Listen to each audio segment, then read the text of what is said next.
フルカウンター。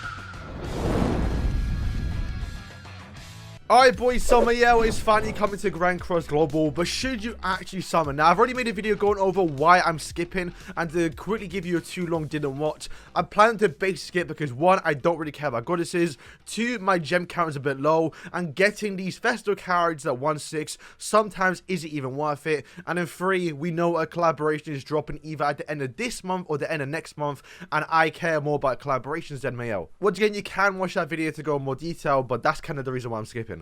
Alright, so flashbang warning, but they just tweeted this, I think like 2 days ago now, going over who is next. And I think I saw Nagato say they said it's support for Mael. I don't know where he said that, so I'm not entirely too sure if it is confirmed a goddess character.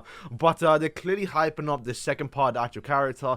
And I think the best thing I guess we can take away from this is they say which original character or character from 7 Days Sins, which does mean the part 2 anniversary should be an actual 7 Days Sins character, not an OC. So it could be someone like Masario, Nerabasta, Gelda, kind of a hype character in a way. And like I said, one of the reasons why I'm not summoning Mael just yet is because we don't know what the part 2 is. So we do get a Nerabasta, Masario that makes, you know, Mael more fun, makes the character better, makes the character just something I want to summon for. Then I'm definitely going to summon it after we get the part 2, which is why I'm waiting about 2 weeks to see what we get.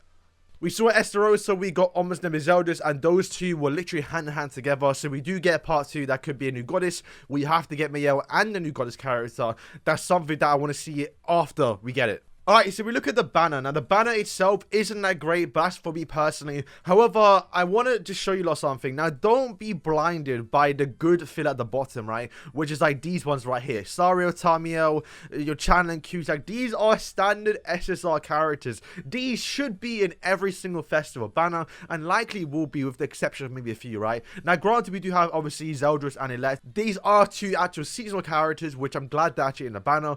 But, you know, then we scroll up, and you see you have the coin shop Sins and Commandments, which, like, you know for a fact when you're summoning, you're gonna be summoning most of these characters. So that is I don't know, man, to be in 2023 to be summoning Red Escanors,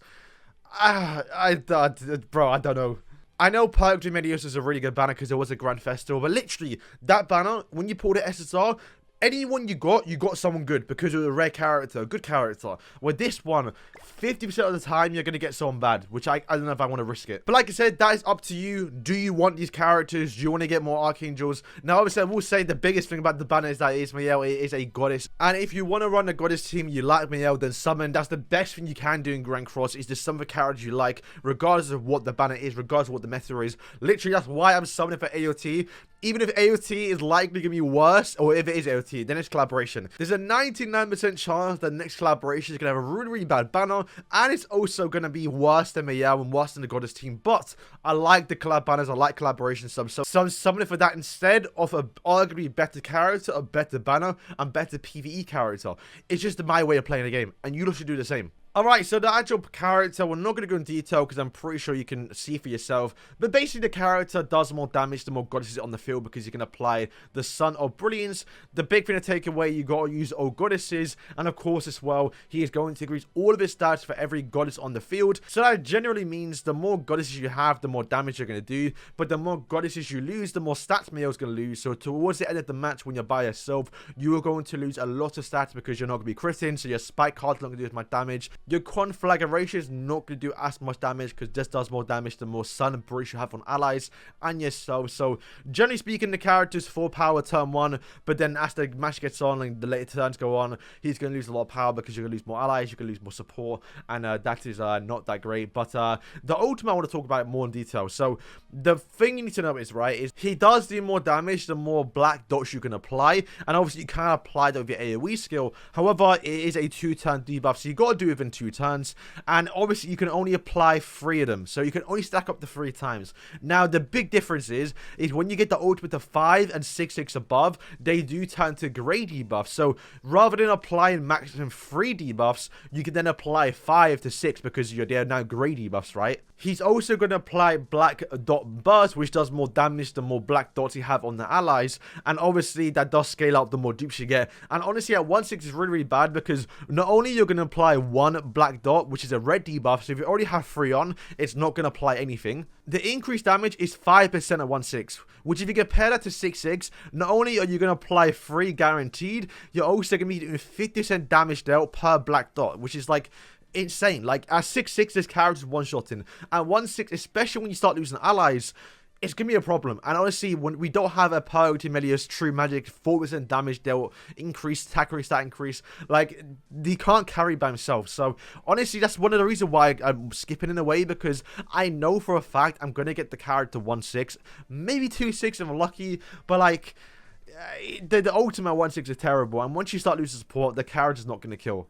But yeah, to wrap it up, like I said, Mael is a full goddess support character. So if you want to use the goddess team, you like the goddess team, then you can easily summon for him. It is generally a good banner for goddesses because you only really care about goddesses, and every single goddess is here. But bear in mind, do save some gems for obviously the part 2, because you could be getting more support for him. So you mount some for that character as well, which means you have to have around 1.5k gems. So make sure you don't go too crazy. Once you get the character, I recommend just saving until you see what the part 2 is. And if it is someone like Geldar, where you don't care about her, then you can go back into Mael and get more dupes from him if you want to. Mael is definitely broken and a character you want to have for PvP if you are planning to summon for him for the goddess team. I will say the character is a light character, which does mean the character won't return for a very, very long time. So if you skip him now, you will not get him till probably October, September, maybe pushing the end of the year. And that only means he's going to return. So even if he does return, you can still possibly not put him, because obviously he's only filler character, it's still RNG. You may never pull this character again. This may be the only time the character is guaranteed, so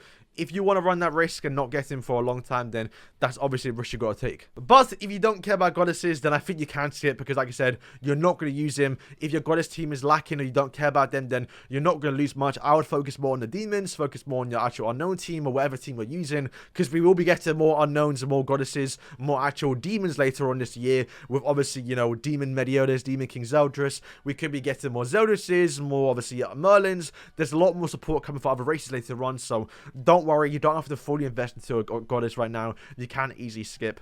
And I guess to wrap it up, we do have the actual Nidhogg boss. And this boss right now, from the verdict that we got from Freya basically makes it so you want to use 4 goddesses, which does mean Mael, that being one of the best goddesses right now in the game, or if not the best goddess, you probably want to use Mael for this raid boss. So if you genuinely want to be able to defeat this raid boss and get obviously all the commandment relics, I think it's safe to say that every single commandment is going to get a relic onto this actual your Nidhogg boss. You might want to get him 1/6 just to be safe, right? Because like I said, if there is a new goddess like 4 that's made specifically or for this actual raid boss, and you want to have Mael, then you can't summon him. He's gone, right? So be a bit careful. So boys, thank you for watching the video. Let me know if you're summoning. Like I said, I'm not really planning to summon. I might do like 5 summons for my brother to see what we can get, but generally speaking, I'm probably going to skip unless the part 2 is like Nerabasta or Sphema Sario. If it is, then I might summon, because I want to get those characters, because I'm a simple man. But boys, thank you for watching, and yeah, peace.